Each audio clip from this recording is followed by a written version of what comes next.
Good morning and welcome to गना shot. गना shot में आप सबका स्वागत है। At the outset, I must, in fact, not I, we all must congratulate our girls who have won the cricket, World Cup. They're the champions, and that's why today morning I changed my thumbnail, and that is representative of India on the move. Probably I couldn't have chosen a better time when I could, talk of this subject. And as we go along, I'll show you various facets of why India is on the move and where is it going. We need to have that confidence in ourselves. We will stumble. Don't have doubts about it. There will be times when we will fail. There will be times when we will lag. There will be times when we might not meet our own expectations. But overall, India is unstoppable. And I'll put it across to all of you in that context today. Because most of the time, we fail to realize our own strengths. And we need to recognize our own strengths. Others do we? Okay, please understand, in our rise, in our growth, if there is one thing that USA and China agree on, is the fact that India cannot rise. They're very scared of India's rise. This is what in this tweet, I keep showing this tweet because there's a fundamental truism in this tweet. Donald Trump's targeting of India is not subtle like Xi Jinping's. Both are doing it.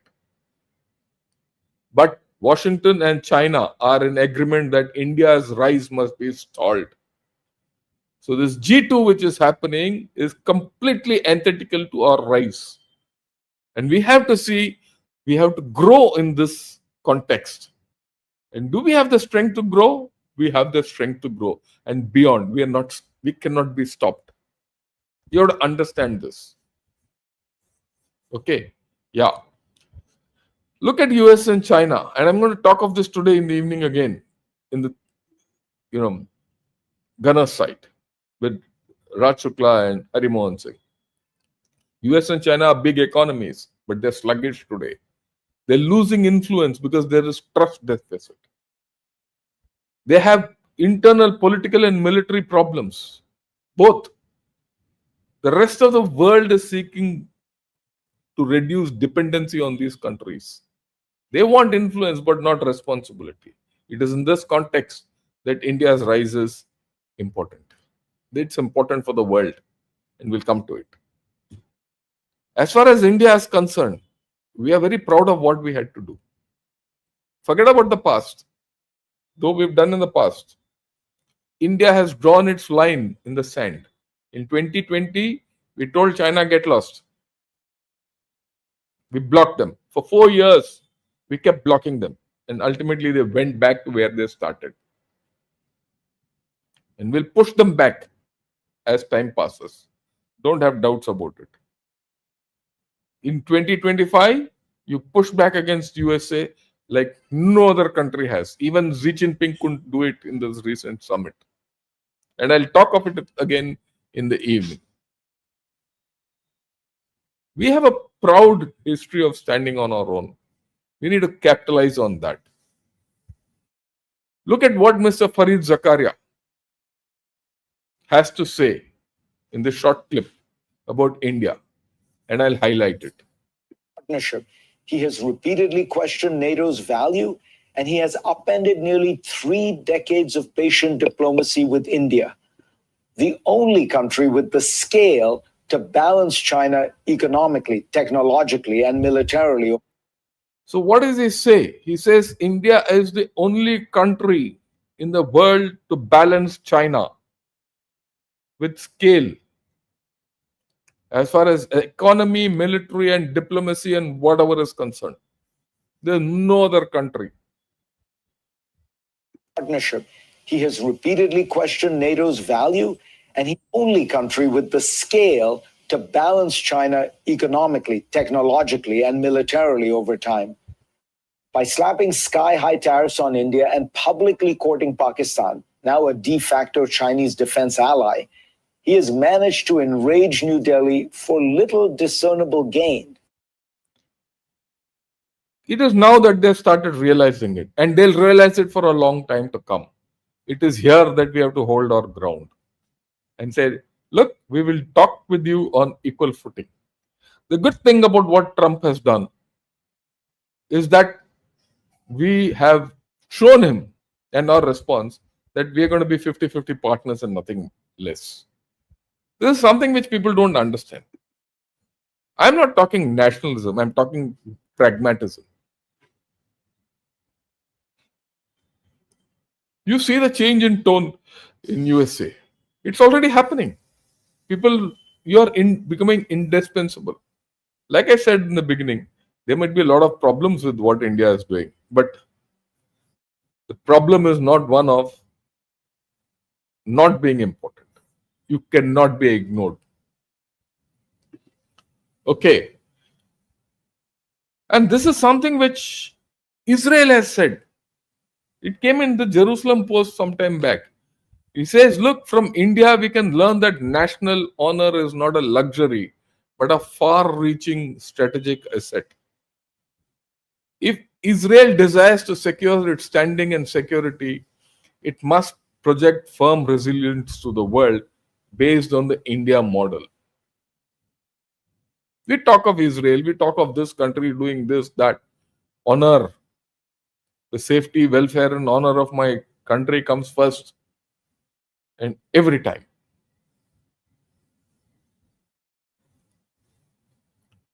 I'm glad we have a prime minister who's projected this. Look, this is not political. This is what our prime minister has spoken. Let's go ahead. Let's come to some hardcore economics. Right? Age and time on our side. Look at this graph. Understand this graph. Very important graph. Amongst the top 20 economies, this is the top 20 economies, we have the lowest age factor. Can you think about it? And compare yourself to USA and China. You're 10 years ahead of them in age. Advantage of them on age. USA might be there, but let me tell you, let's revisit this in 5 years' time. Just 5 years' time. And you will see this median age of China would have shifted somewhere here to 45. China will be an old country. That's why I say 2030.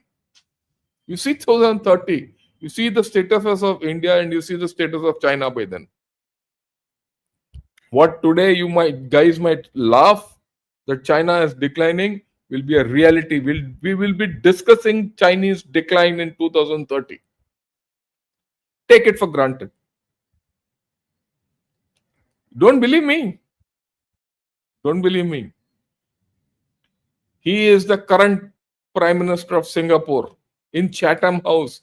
And this is what he had to talk. Hsien Loong. He had to talk about India and hear that. And quite late in the process, the Indians decided that they did not want to participate in this.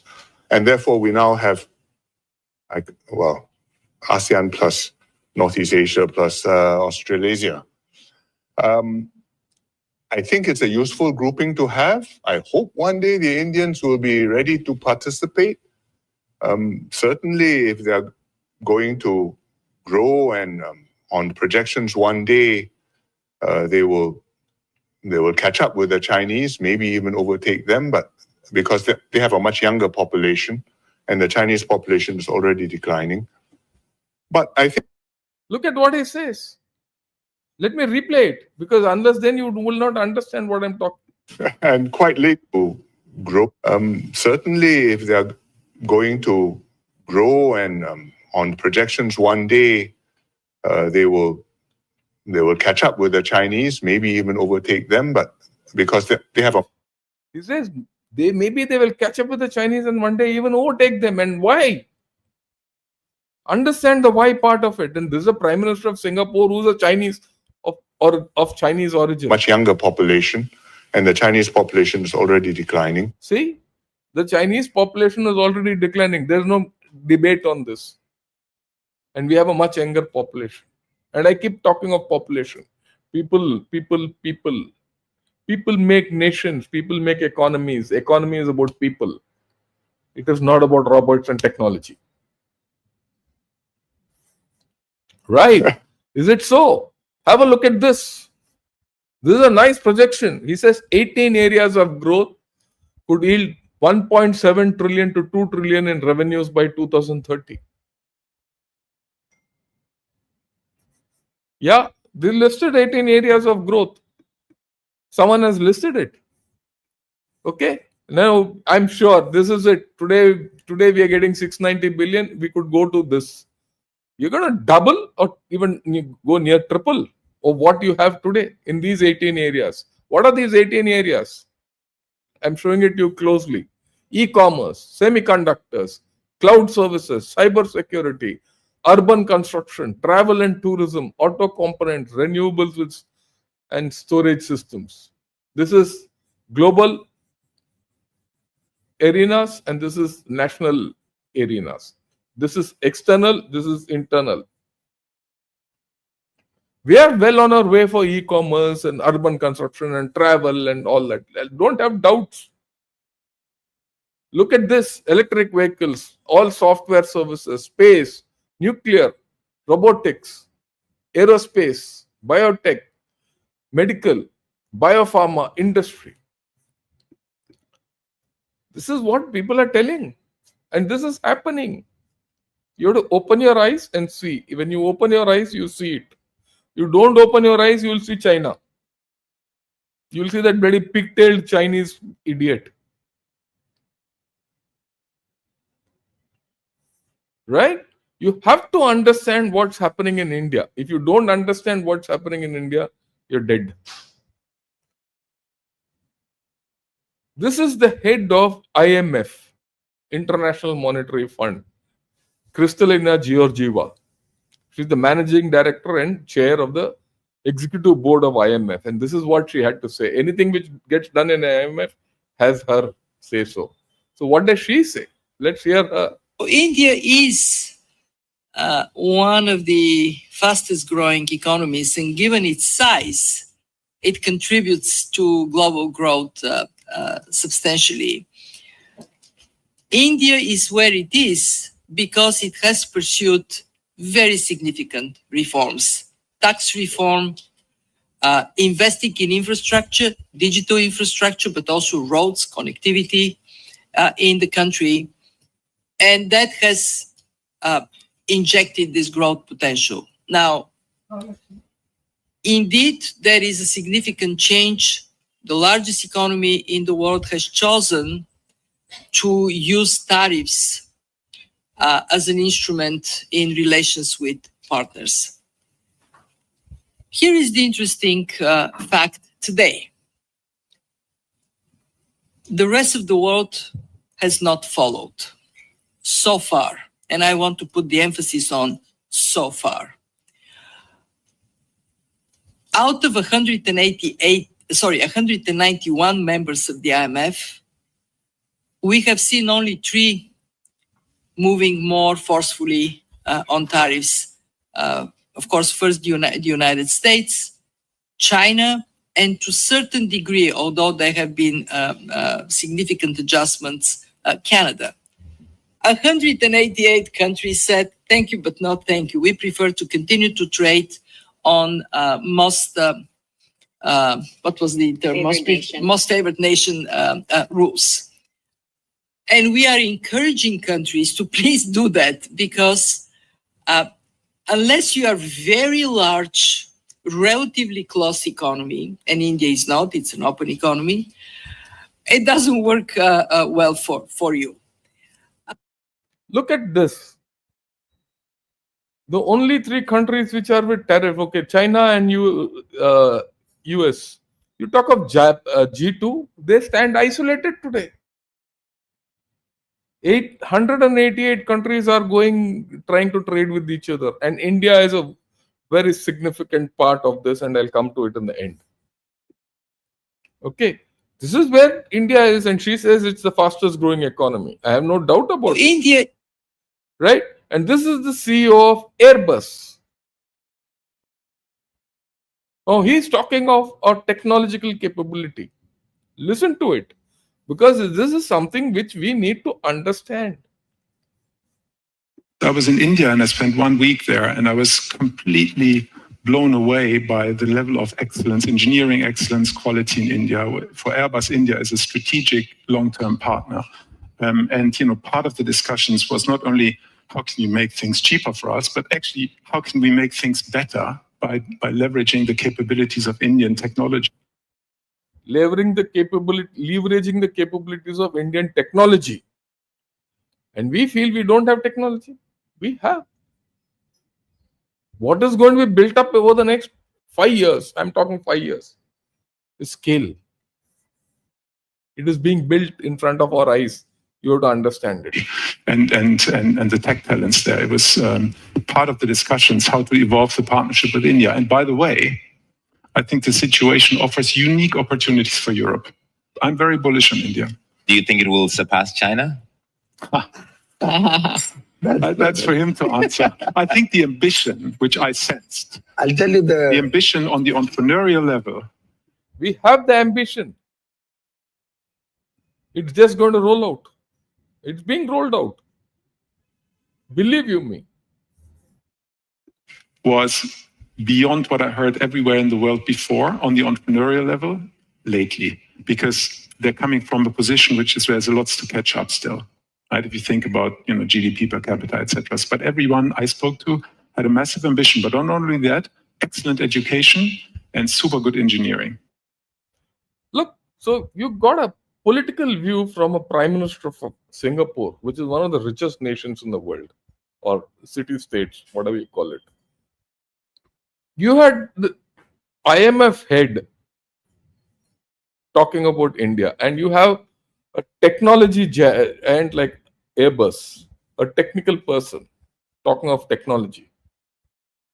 We are still not convinced.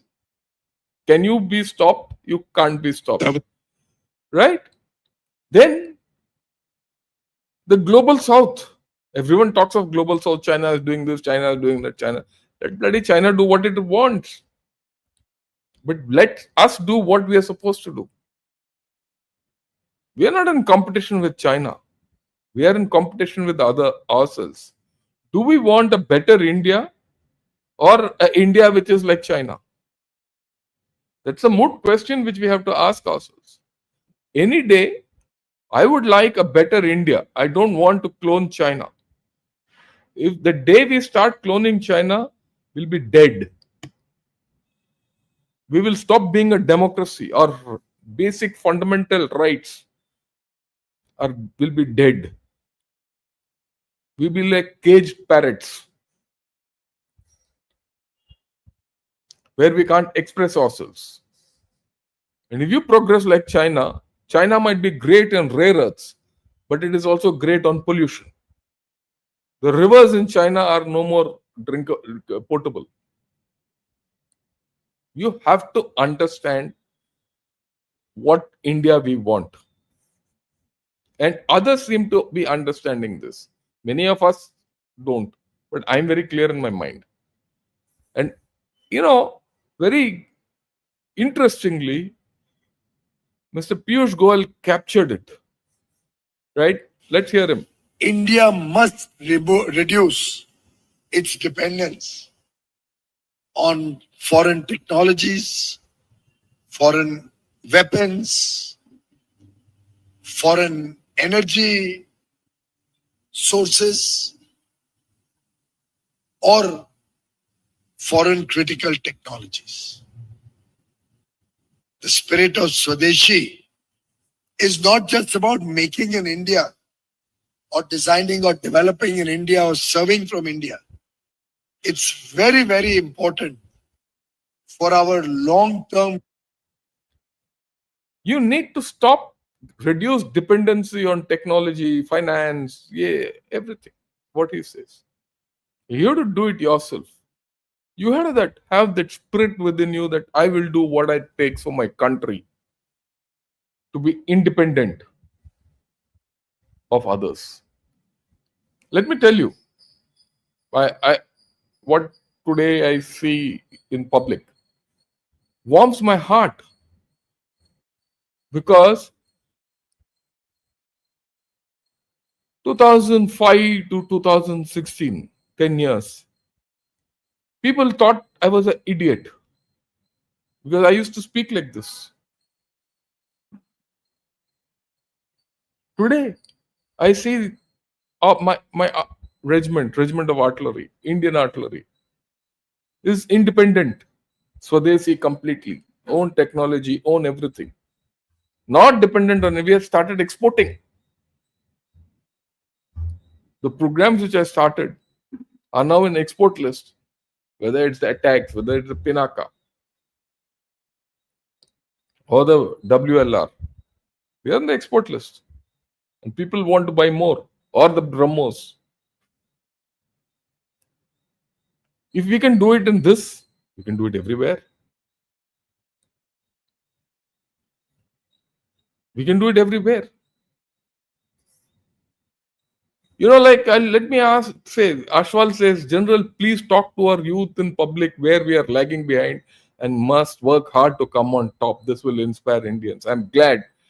Please give this video to all your friends and your children and your youth whom you know. Let me tell you, I'm not interested in seeing where we are lagging behind. I'm interested in seeing what I can do best. What is it that I can do best in my given thing, that I excel in what I do, and India excels in that field. If you do everything the right way, with the right thought, without criticality, without, then when you're 70 years old, you can do what I'm doing like this. It takes a lot. It takes a lot for a 70-year-old man to come and stand in front of his next and next generation and say, look, you have the potential, you have the way, you can do it. And I'm proud of it. Is it here? Look at the way EU is coming up. I'll just show a little. It's a long clip. I'll just show you a little. So good afternoon. First and foremost, I really would like to thank Minister Goyal, dear Piyush, and his team for coming to Brussels and engaging in 3 days of very intensive, but I also have to say very constructive discussions, which help us to create further positive momentum in our talks. We share the common objective, and this is to deliver on the mandate given.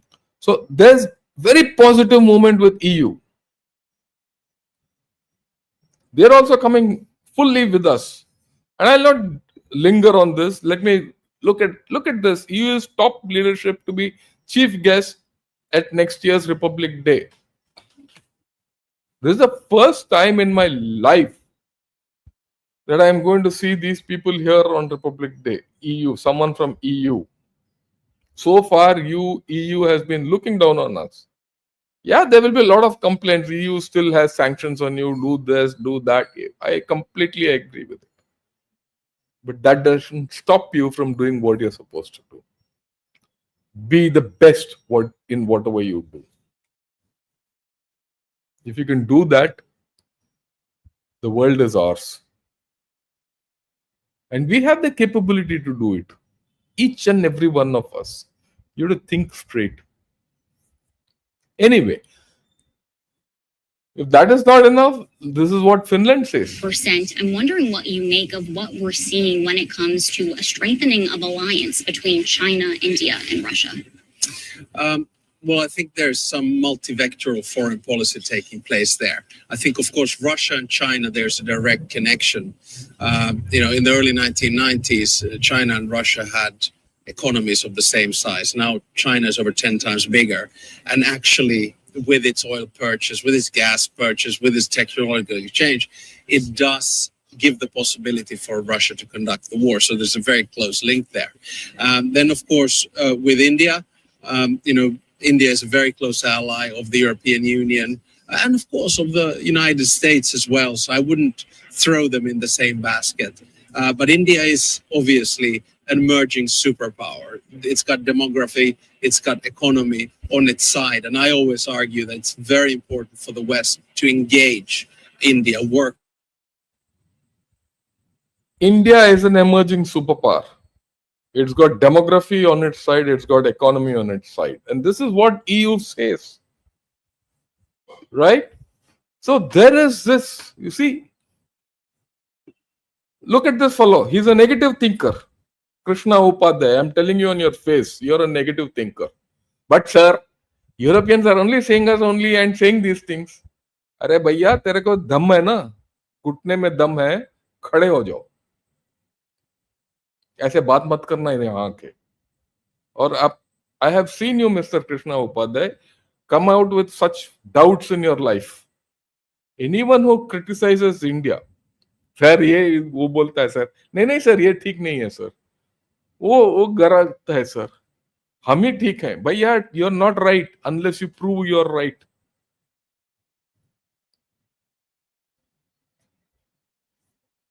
There will be a cultural thing, but accept it. As much as you don't like their culture, they don't like your culture. So turn things around, earn respect. Look at this idiot. This fellow is a communist. He says General Shankar should give an honest opinion. Will India surpass America in the culture war? You are only in bloody culture war in life. Why do you want to fight with America and culture war? Fight your own. Do your own battle to be good. Why should I bother what America thinks of me? I should bother what I think of myself. So these are stupid fellows who will think. You know, there are a lot of people on Twitter who only focus on religion, culture and all. Yeah, there's a better culture you can focus on. Focus on agriculture. Modernize agriculture. Be an export hub. Be the breadbasket of the world, which is more important than saying, no, they are Christian, I'm Hindu, ye, wo, all that. If you are Hindu, be a good Hindu. Read Mahabharata, read Ramayana, and imbibe knowledge from that. Percent. And even this man, Zelensky, I will not play this. He says, I need India. He says China, India, they're all contributing here. European nations, the president said, need to get off oil, but need to do it with the U.S. Do you think that that is going to happen? I think Iran will never be on our side because we'll never be on the side of the United States. I think India mostly with us. Yes, we had these questions with energy, but I think that President Trump can manage it with Europeans, make more close and strong relations with India. And I think we have to do everything not to withdraw Indians, and they will change their attitude to Russian energy sector, I'm sure. With China, it's more difficult because it's not, for today, it's not in their interest to not to support Russia. India. Even Zelensky says India is important to him. Show me one country which says India is not important to us. Trump might say it. Let him go to hell there. Even Xi Jinping doesn't have the guts to say it. This lady Giorgia Meloni and our Prime Minister have exchanged tweets. She wants IMEC. The leaders also agreed taking steps to promote connectivity under India Middle East economic corridor, because it's their necessity that something goes from here to there. And you start dealing with them on equal terms. When you keep looking back in colonial times, you live there only, you'll think like that. And look at Germany. Germany wants all out to come next to you and be with you.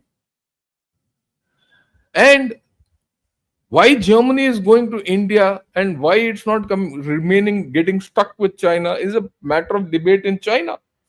They're worried. This is one article about Germany. Tomorrow they'll write articles why people are going to India more than China. And they will not get answers because they are fundamentally liars. The Chinese are liars fundamentally. Why? Because they are the Communist Party. The Communist Party thrives on lying to its own people. And that is why they'll never succeed. And that is why we will always succeed. Because we have the power of truth with us.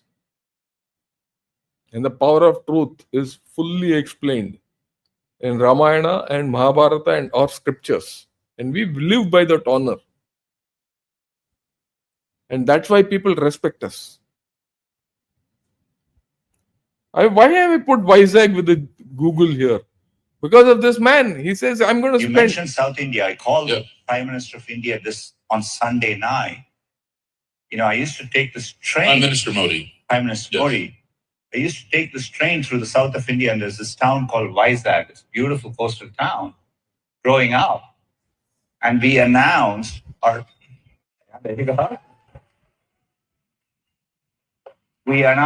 largest ever AI investment outside the US. $15 billion, 1 gigawatt plus data center, 80% powered by clean energy, with subsea cables going in. The chance to transform a region like that with a kind of investment, it really meant a lot to be able to call the Prime Minister who really cares about developing the country. And look, one company, Google, says I'm investing $15 billion in India. Let me put it in context. Over the next 5 years, there's going to be a Google center, like Sundar Pichai says, in Vizag. $15 billion investment. How much was invested in CPEC by China in Pakistan? It was supposed to be $62 billion.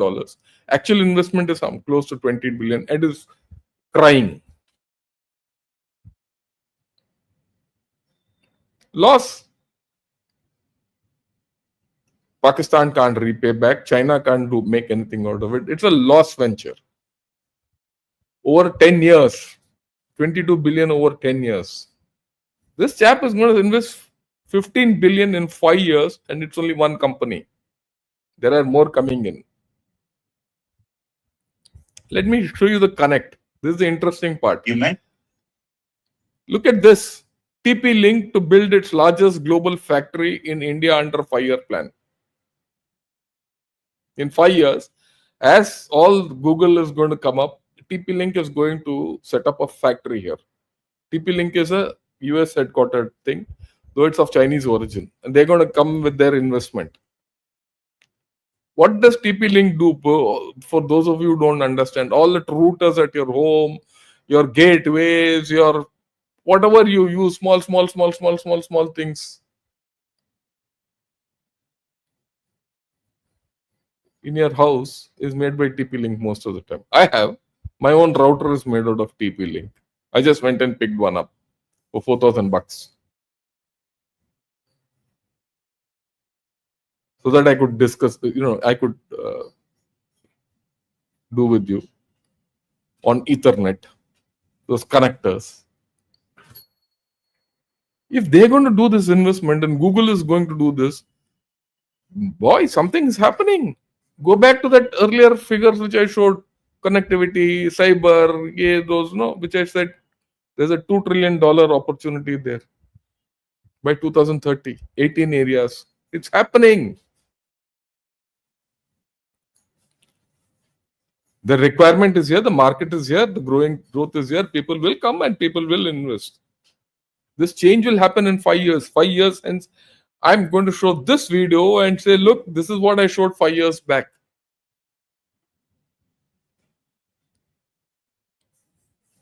Yeah, this is a very emotional video for me. This is from the Eastern Command. This is a trip which I'll tell you the story after this. I'll tell you the story after this because that's important. The story behind this video is important. It's my personal story.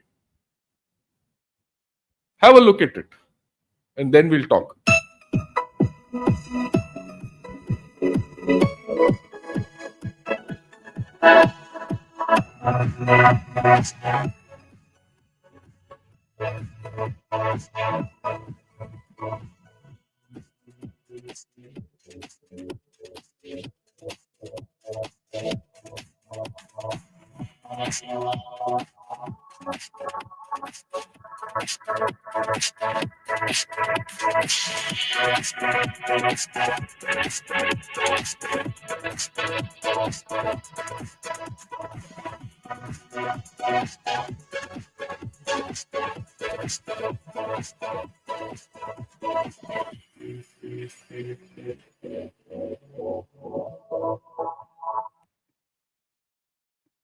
I'll take you back and I'll stop where I want you to see something. Yeah.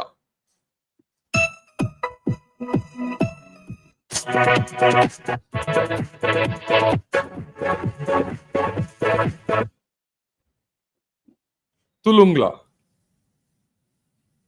Today you can drive to Tulungla. What is Tulungla? Tulungla is a pass. You can Google it. It's a 6,000 meter pass on the India-Tibet border in the Tawang sector. 6,000 meters. There's a road going up there. Why am I talking of this? 91 December, I was tasked to go to Tulungla on a patrol. We were about 36 of us, and finally only 2 of us reached Tulungla. We were all there. I mean, it's not that they supported us. Me and one more chap went to Tulungla. The to and fro trip was 14 days. For 14 days, we survived with what we had on our back. And we walked every day 30 kilometers at 14,000 feet altitude to reach Tulungla, which is at 6,000 meters, 6,138 meters. Came back. And what do you see here? What do you see here? I mean, I don't know. This whole place, when you go to Tulungla, is full of this rock falls. It was one of my most adventurous trips in my life. 14 days of walking in high altitude at 30 cross country, 30 kilometers a day. I maybe lost about 8-10 kgs in the trip. Why am I talking of this? Today you can drive to Tulungla. This is what this clip says. You can drive.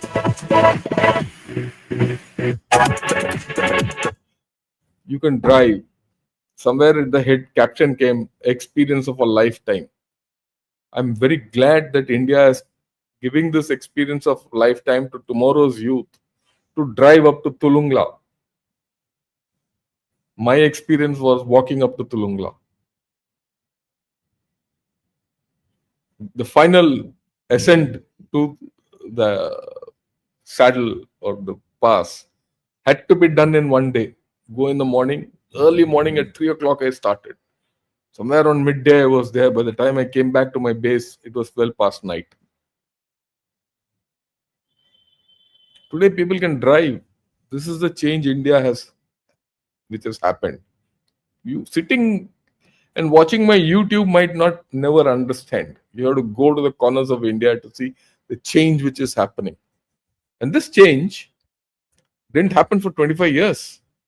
It happened in the past 5 years. Understand that. This is the pace at which we are changing. And the most important thing today, this happened yesterday. We won the World Cup. The girls won the World Cup. We lost the World Cup twice earlier. Heartbreaking. We won today. Everyone is very happy about it. A victory that will ignite a nation. Remember that. It will ignite a nation because 50% of our population is women. And this victory by women will ignite them. And one of the problems which India has had is inadequate participation of our women in our labor force. And that is going to change. It is changing. It's going to change at pace after this. It will create a legacy for generations of young women. Hey, West Indian is talking about India. हम बात नहीं करते. That's why I picked this clip up. It's a winning moment. But look at what Ian Bishop says. A new India which is emerging, which we have to understand. Look at, we have to have within us that feeling that we are there. I am not bothered whether someone calls me emerging nation or not, someone calls me a backward nation or not, a developed nation or not, or GDP, this, that, all is irrelevant. Or culture, irrelevant. Be a good Indian, be a strong Indian. Heed what people say and believe in what you have to do. This is a matter of belief. A West Indian comes and tells you this, but this is India. This is the India which we are all of. And this is the India which everyone seeks. I keep showing this Kal Chakra. I call this my Kal Chakra. For the simple reason that so many countries want to come and be part of you today. I'll keep expanding this.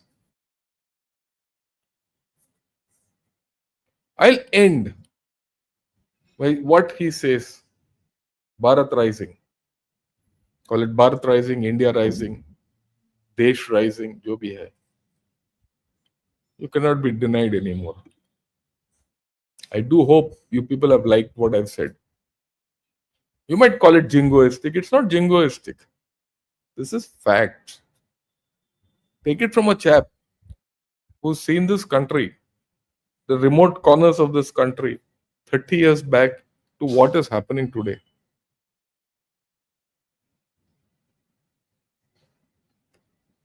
Change. We have to, and with the change, we need to believe in ourselves. And the day we believe, we'll be there. In fact, we are there. Right? I thought I'll take a few questions. I'll talk a few questions. I'm sure a lot of you have many this thing. I request you to please share this video with your near and dear and your children. Make your children see this video because they will understand what they are all about. Right? Thanks a lot.